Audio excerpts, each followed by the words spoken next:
Hello everyone, कैसे हैं आप सब लोग। Welcome back to the classes. मैं निखिल राणा, क्लास 8 का अपना मैथ्स का टॉपिक जो हमारा चल रहा है क्वाड्रिलेटरल्स के बारे में हम पढ़ रहे हैं, उसी को आगे कंटिन्यू करेंगे। एंड प्रॉपर्टीज आप लोग पढ़ चुके हैं, उनके बारे में जितना भी आपको मैंने बताया है हर एक क्वाड्रिलेटरल के बारे में, उस पर हम डिस्कस कर चुके हैं। तो चलिए अपनी क्लास शुरू करते हैं। शुरू करने से पहले हमेशा की तरह थॉट ऑफ द डे लेके चलते हैं। तो आज का थॉट ऑफ द डे है बच्चों, there is no elevator to success, you have to take the stairs. जी हाँ, लास्ट भी हमने कुछ इस तरह का ही बोला था कि आपका भविष्य उस पर निर्धारित नहीं करता कि आप आज क्या कर रहे हैं, उस पर निर्धारित करेगा आप कल क्या करेंगे। तो इसी पे बात आगे चर्चा करते हुए कि there is no elevator to success, you have to take the stairs. Success, कामयाबी पाने के लिए कोई लिफ्ट एलिवेटर नहीं होता। आपको क्या है, आपको स्टेयर्स चढ़नी पड़ती है, यानी स्टेप बाय स्टेप आपको आगे बढ़ना पड़ता है। अगर आप सोचे कि आप डायरेक्ट क्या 12th में पहुंच जाओगे, नहीं ना, 9th 10th 11th 12th करना पड़ेगा, स्टेप बाय स्टेप करना पड़ता है सब चीजें अगर कामयाबी पानी है तो।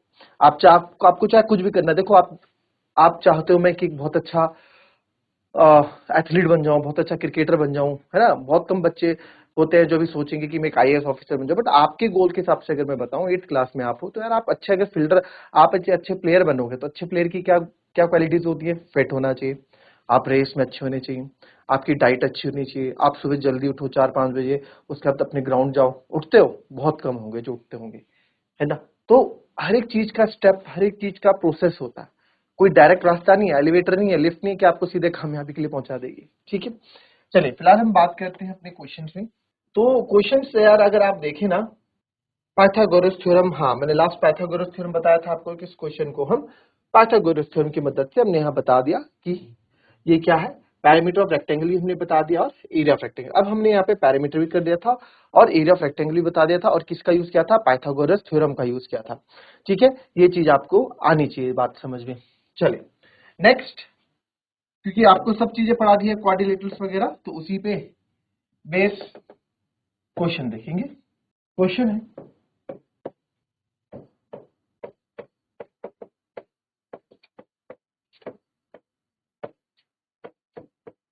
a quadrilateral has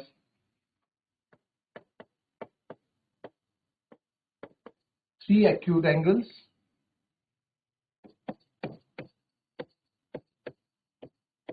each measures 80 degree.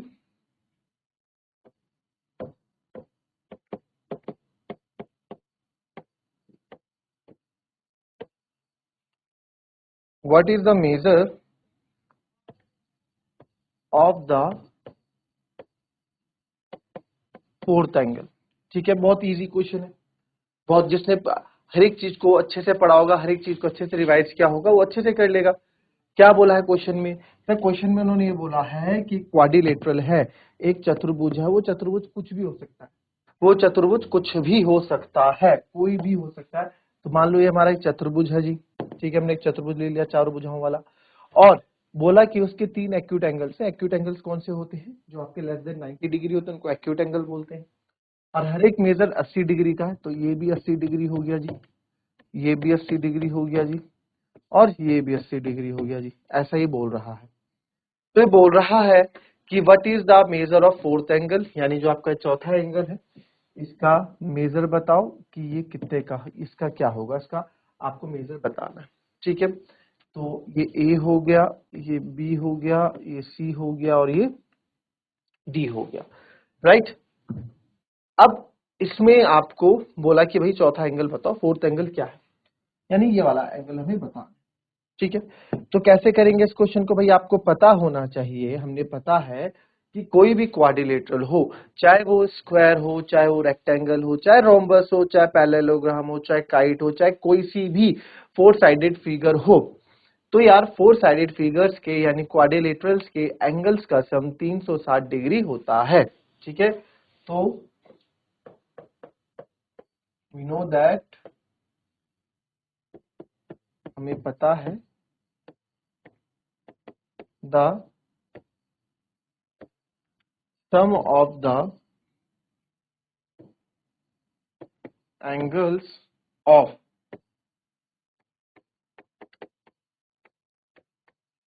quadrilateral is 360 degree.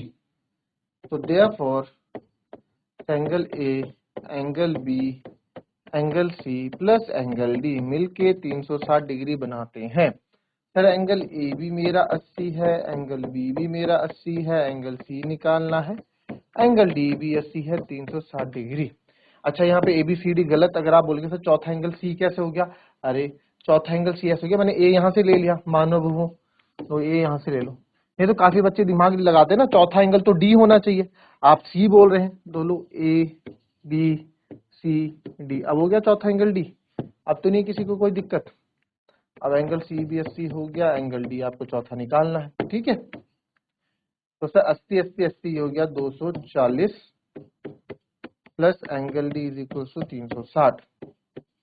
तो angle D is equal to 360 minus 240, angle D is equal to 120 degree, यानी कि सर एंगल डी जो होगा वो हमारा 120 डिग्री का होगा, ठीक है। तो ये कुछ क्वाड्रिलेटरल आपका ऐसा बनने वाला है, ये भी 80 होगा, ये भी 80 होगा, ये भी 80 होगा, और ये इस तरह से कुछ बनेगा, ठीक है।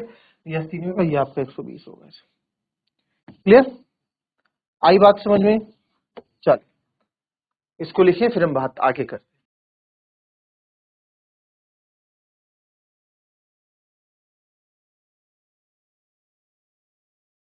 चलिए next question.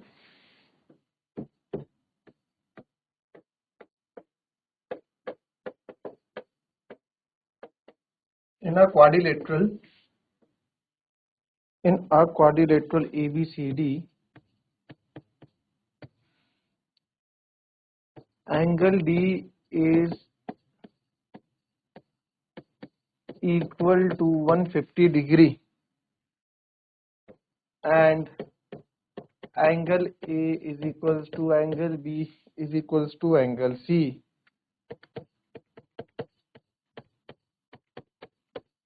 Find angle B and angle C, ठीक है। क्या बोला जी, कोई क्वाड्रिलेटरल है ABCD, चलो जी बना दो जी, कोई भी क्वाड्रिलेटरल ABCD बना दिया जी, क्वाड्रिलेटरल ABCD, ठीक है। कोई ज्यादा इसमें अपना दिमाग चलाने की जरूरत नहीं है, सिंपल सा ABCD, सिंपल सा क्वाड्रिलेटरल बना दिया करो, ठीक है। स्क्वायर रेक्टेंगल काइट बनाने की जरूरत नहीं, कोई भी चार्ट फिगर वाला कुछ भी बना सकते हो। एंगल डी जो है 150 डिग्री का है जी, मान लो जी 150 डिग्री का है जी। फिर एंड एंगल ए और बी और सी इक्वल है, angle A B C equal है, तो find angle A angle B angle C. बताओ कि जी भाई angle A angle B angle C है कितने के, ये आपको यहाँ पे बताना है। तो बहुत इजी है जी, आ जाओ। अब क्योंकि सर ये तीनों इक्वल है तो हम मान लेते हैं let angle A is equal to angle B is equal to angle C is equal to x मान लेते हैं। क्या मान लेते हैं, कोई एंगल है भाई, कुछ ना कुछ तो एंगल होगा, तो मान लो एक्स एंगल है, ठीक है। वो एक्स क्या भी देखेंगे हम, ठीक है। तो सर हमने एक्स मान लिया, तो दैट मीन्स ये भी एक्स है, ये भी एक्स है और ये भी एक्स है, तो तीनों क्या है सर हमारे एक्स एक्स एक्स हो गए, ठीक है। नाउ नाउ एंगल क्या करेंगे इसमें, अब इसमें ऐसा करेंगे ना सर, हम एक्स एक्स एक्स हो गया, अब इसमें ऐसा करेंगे, आपको पता है वही कॉन्सेप्ट। नाउ एंगल सम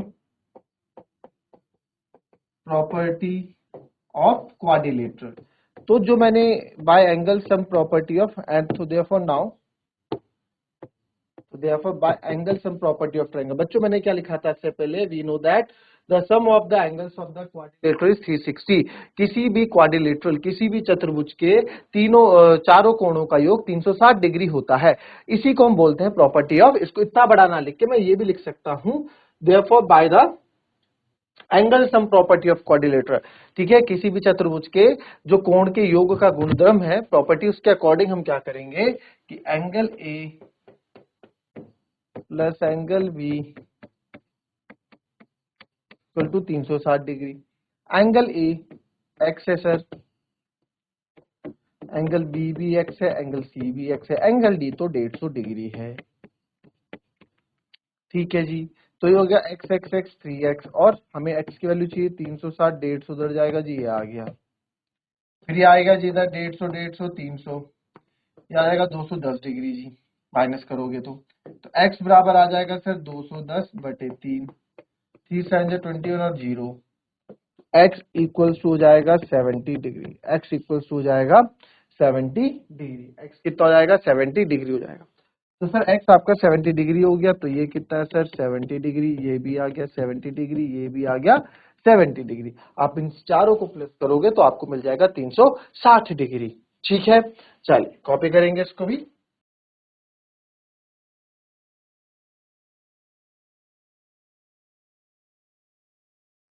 नेक्स्ट क्वेश्चन देखेंगे।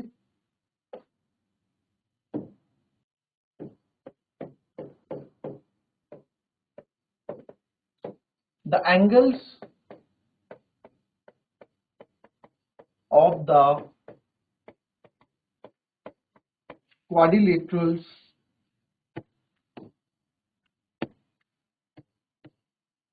are in the ratio of 1:2:3:4. What is the measure of four angle? What is the measure of four angles? चारों कोणों का योग क्या होगा? कोई क्वाड्रिलेटरल्स है, angles of quadrilaterals are in the ratio of 1:2:3:4। अच्छा, रेशियो में आ गया सर, रेशियो में आ गया, क्या है ये चीज? तो आपने रेशियो में यहाँ पे कन्वर्ट कर दी, तो ये आपका कोई क्वाड्रिलेटरल है। ठीक है, इनका जो रेशियो है, ABCD नाम आप दे दो इनको, ABCD। तो बच्चों एक चीज याद रखना, जब भी कोई चीज रेशियो में होगी, अनुपात में होगी, तो रेशियो मतलब होता है कंपैरिजन। ठीक है, रेशियो मतलब कंपैरिजन, रेशियो मतलब हम क्या करते हैं, अनुपात, ये इसके अनुपात है, कंपैरिजन आगे आप बड़ी क्लासेस में पढ़ेंगे। तो जब भी रेशियो में कोई चीज आए, उसके आगे उसके साथ एक कॉमन वेरिएबल लगा दो। क्या मैं बोल रहा हूं, देखो गिवन क्या है, एंगल्स इन द रेशियो 1:2:3:4। इस रेशियो में है जी। आप मान लो लेट द एंगल्स बी, आप मान लो लेट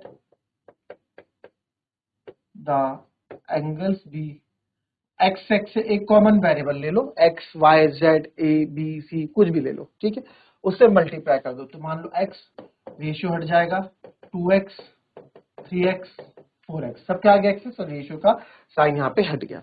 ठीक है, रेशियो के साथ हमेशा याद रखेंगे आप, राइट। तो therefore now by angle sum property of quadrilateral, sir angle sum property of quadrilateral की मदद से हमें पता है कि angle A plus angle B plus angle C plus angle D, चारों कोणों का एक 360 डिग्री होता है। तो एंगल ए मान लेते हैं हमारे पास x है, ये मान लो 2x है, ये 3x है और ये 4x है, बराबर 360 डिग्री। तो 1 और 2 3, 3 3 6, 6 और 4 10। तो सर ये हो गया 10x बराबर 360 डिग्री। तो x बराबर हो गया 360/10, ये हो गया। तो यहां से x बराबर हो गया 36 डिग्री। x बराबर क्या हो गया, 36 डिग्री। x बराबर क्या हो गया, 36 डिग्री हो गया, राइट। तो ये x आपका 36 हो गया। तो देयरफॉर हमारा x 36 आ गया। तो therefore our angles, therefore angles are, जो आपके एंगल्स हैं, फाइंड फोर एंगल्स। तो देयरफॉर एंगल्स आर, एंगल्स कौन कौन से हो जाएंगे? आपने माना था x यानी कि 36, फिर आपने माना था, देखो x हो गया, फिर आपने माना था 2x, इस 2 को तो 2x कर दो, तो 2 गुणा 36 यानी कि 72, 3x 3 इंटू 36 यानी कि 108, ठीक है, एंड 4x तो ये आएगा 144। तो हमारे एंगल हो गए 36, 72, 108 और 144 डिग्री। आई बात समझ में? ठीक है, इस तरह से रेशियो वाले क्वेश्चन को भी हम डील करते हैं, राइट। आई समझ में बात? कॉपी कर लेंगे इसको।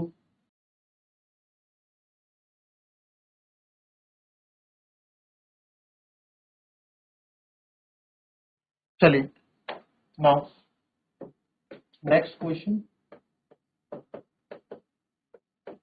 Adjacent sides of rectangle are in the ratio are in the ratio 5:12 if the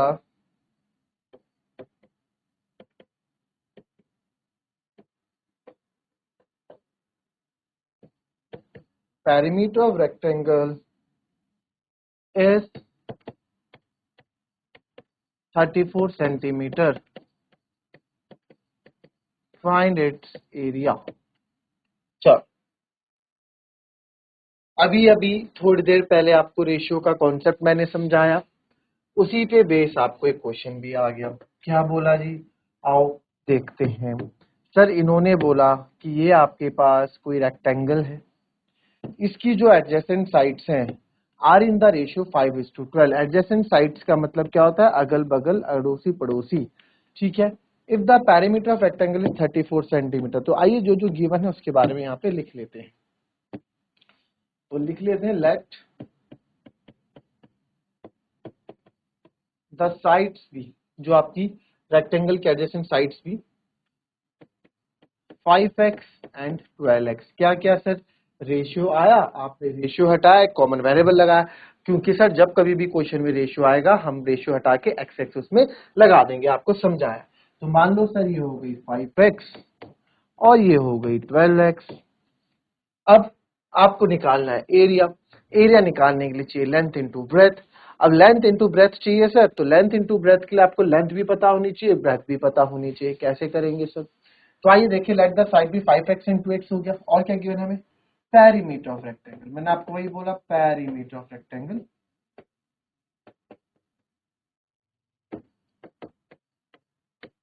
34 centimetre है, ठीक है।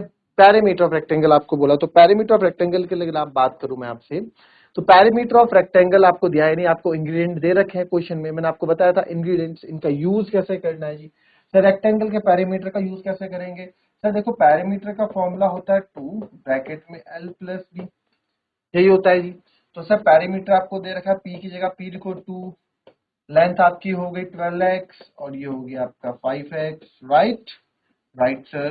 तो 34 दे रखा है, 2 ब्रैकेट सॉल्व करो, 12 और 5 17x sir.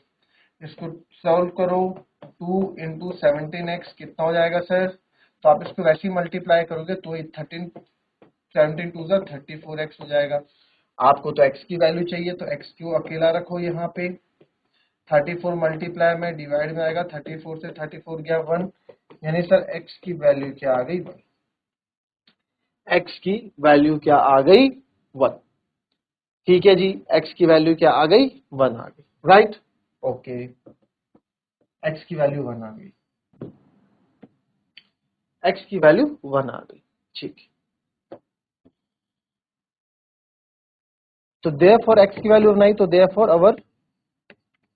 Therefore sides of rectangle, अवर नहीं, देयरफॉर साइड्स आर, जो जो आपकी साइड्स होंगी, साइड्स आर कौन कौन सी है सर, x बराबर 1 है, तो देयरफॉर साइड्स आर 5x, तो 5 इंटू 1 हो जाएगा 5, 12x, 12 इंटू 1 हो जाएगा 12, तो साइड्स हो गई 12 और 5। तो बस आपको एरिया निकालना है। तो एरिया ऑफ रेक्टेंगल कितना हो जाएगा, 5 इंटू 12, लेंथ इंटू ब्रेथ होता है सर, लेंथ है आपकी 12 है ना, 12 गुणा 5, यानी एरिया आ गया 60 सेंटीमीटर स्क्वायर। कितना आ गया, 60 सेंटीमीटर स्क्वायर। ठीक है, इजी था क्वेश्चन, बस आपको रेशियो को कैसे यूज करना है वो आना चाहिए। अच्छा, इसमें फाइंड इट्स एरिया बोला ना, सेकंड पार्ट में आपको इसमें और दे देता हूं, इसका डायगोनल भी निकालना है आपको होमवर्क में, डायगोनल निकाल के रखोगे होमवर्क, ठीक है। तो मिलेंगे आपसे नेक्स्ट क्लास में, तब तक के लिए be happy, be healthy and be safe. Thank you and have a nice day.